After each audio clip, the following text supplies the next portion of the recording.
Hello, everyone. My name is Hayley Mcorkle. I am the Public Relations Associate at IFFGD. And today I will be speaking about the life cycle of a drug, but more specifically, I will be speaking about how these drugs are priced and what that means when patients go to pay for them. So, did you all know that prescription drugs actually account for about 17% of healthcare spending in the US, which translates to about $370 billion per year? And when we think about prescription drugs, the price can vary from person to person, which raises the question of why do people pay different prices for the same medication? And there could be three main reasons for this. The first being if the government is the payer, then rebates and discounts are mandated. If a third party is paying for it, maybe your insurance company, discounts can be negotiated. And lastly, some pharmaceutical companies offer financial assistance for patients to help cover the out of pocket expenses. But keep in mind that all discounts are based on the official list price, which is determined by the company beforehand. So, how exactly does a pharmaceutical company determine the list price for a drug? Most companies will ask themselves a few of these questions. One being, what is the clinical value? And is the drug actually helping people live longer? And is it helping our patients live better? They may ask another question being, what is the competition like, and how does the drug measure up to their competitors? They may also ask about who will be making the payment. Will insurance companies pay for it? Can patients pay the copay? And what's the average copay? They may also ask about government mandated discounts and how much will the pharmaceutical company have to pay to things such as Medicaid. And the last two questions being the cost of doing business and the size of the market. These two things also play a role in how pharmaceutical companies determine the list price. Now that we know the initial questions that pharmaceutical companies must ask themselves before determining the list price for a drug, let's take a deeper dive into how a list price is created. So, cost based pricing is the expenses secured to bring a product to the market plus acceptable profit, which basically means that these companies must first look at how much money they put in initially and how much they might profit based on the products on the market. This part of the formula is most frequently used for medical devices. The next part of this formula to create a list price is value-based pricing, which is when a company might use market research to determine the value of the product to the consumer, or companies might use data and research to better understand what the current consumers are paying for their healthcare costs. And they might also price the product below the cost to show that their product will reduce the burden on the payers. All in all, companies are researching ways that can be a win win for both sides, being the manufacturer and the consumer. Our third piece to this formula is competitor based pricing. This is exactly what it sounds like. This is when a company will see if there's already a product on the market that is similar to their own and either match the price or come close to the price of their competitor. The last part of the formula of to create a list price is skimming pricing. This is typically when a company will set the maximum price in hopes to gain profit. However, this part of the formula only works when there is little competition in the marketplace. Most companies will use a balance between all of the methods that we have mentioned before based on the products and the market. Now that we have the list price, what's next? So, what's next would be the pharmacy benefit management or PBM. So, pharmacy benefit management is when companies serve as the middleman between insurance companies, pharmacies, and manufacturers in order to secure lower drug costs for insurers and insurance companies. And how do they do this? Well, PBMs negotiate with pharmacies and drug manufacturers to secure the discount on drug prices. Then they pass the discounts to insurance companies and will upcharge slightly, or they'll retain the portion of the rebates in order to secure profit. Now, I'm sure many of you are asking, what about my insurance and how does that fit into what I pay for my prescriptions? So, it is important to find an insurance plan that covers your prescriptions. Some drugs may be covered automatically with a doctor's prescription, excuse me, and others may be covered for treatments of a specific condition or after you have already tried different preferred drugs first. You can usually find out if your prescription is covered by a health plan by looking at the plan's formulary. This can usually be obtained by calling your insurer or visiting their website. So, how much you pay for your prescription drug depends on the type of plan that you have. A group one plan will usually cover the cost of the drug before you meet your deductible. A group two plans will not cover the cost of your prescription drug until you meet your annual deductible. And lastly, group three plans will have special deductibles solely for prescription drugs.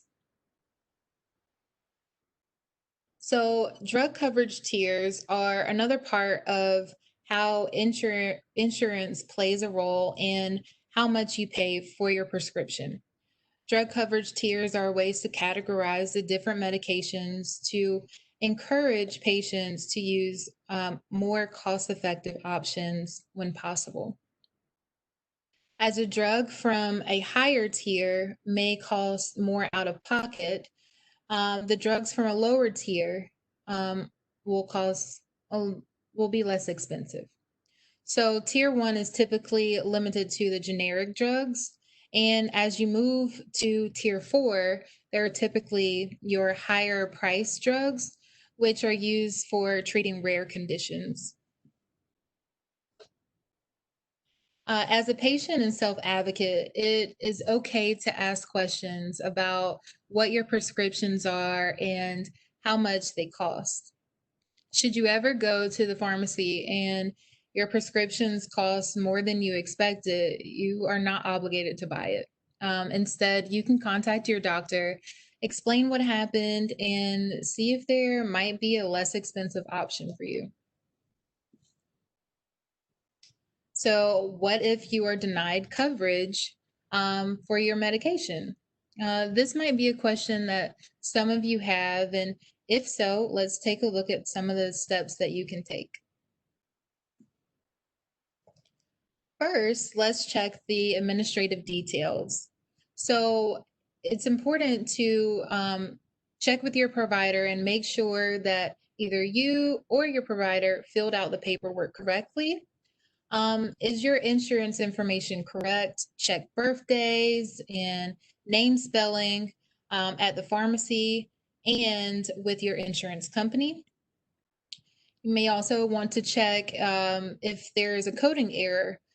Did your provider enter the wrong code for your medical treatment or procedure? That could also be a reason.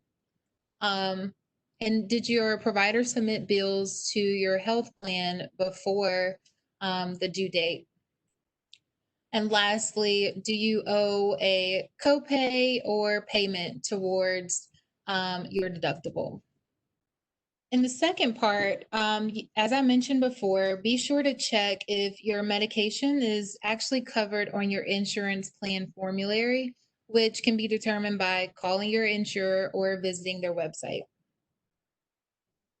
So, if your medication is not on your insurance plan formulary, Your healthcare provider may ask for your formulary exceptions to cover the medications that is medically necessary for you.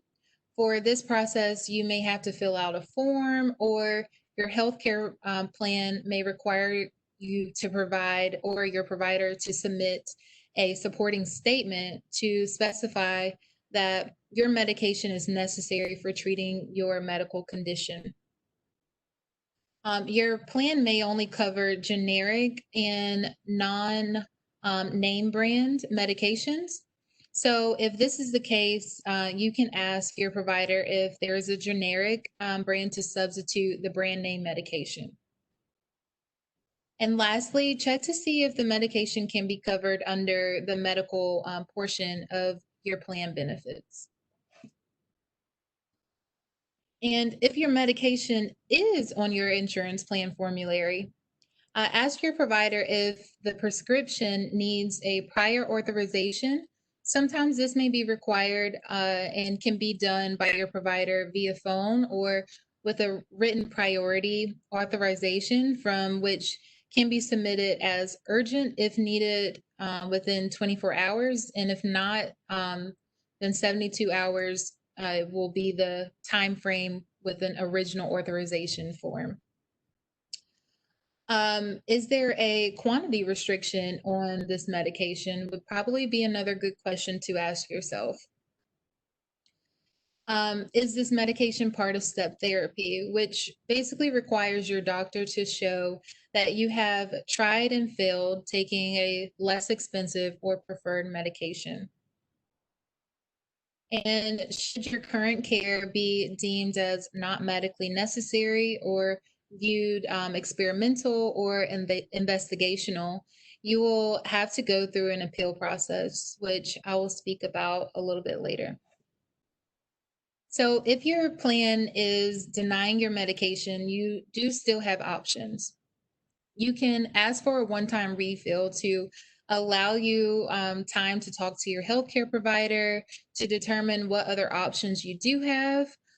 You can talk with your provider about other medications that could also work for you, or you can appeal the decision. So, what is the appeal process? The first level of the appeal is for you or your healthcare provider to contact your insurance company and request that they reconsider the denial. The second level of the appeal is typically reviewed by the medical director at your insurance company. And the goal of this step is to prove that the request should be accepted within the coverage guidelines. Lastly, is the independent external review. This is when an independent reviewer with the insurance company and a doctor with the same specialty as your doctor will assess your appeal to determine if they will approve or deny your coverage. And as I begin to wrap things up, a few other options that you can take to help you pay for your medications would be to check if the pharmaceutical company that makes the drug has a patient assistance program, which we touched on briefly at the beginning. And this would be a reason why people can pay different prices for the same medication. You could also ask for a cash pay option. So, with this, most states have a clause which mandates that pharmacists cannot tell you if you would save money purchasing your medication directly instead of through your insurance plan. So, the way around this clause is to ask your pharmacist if they can get better cash prices on the prescription. And lastly, check to see if you can get a prescription discount card. Several companies are actually offering these cards or coupons, which provides the chance to get a lower price on your medication. So, this is all for today. I hope that you enjoyed this talk on how companies determine the list price. and the options that patients have when working with their healthcare provider to determine what medication is right for their health and also the right fit for their pockets. Thank you all for listening.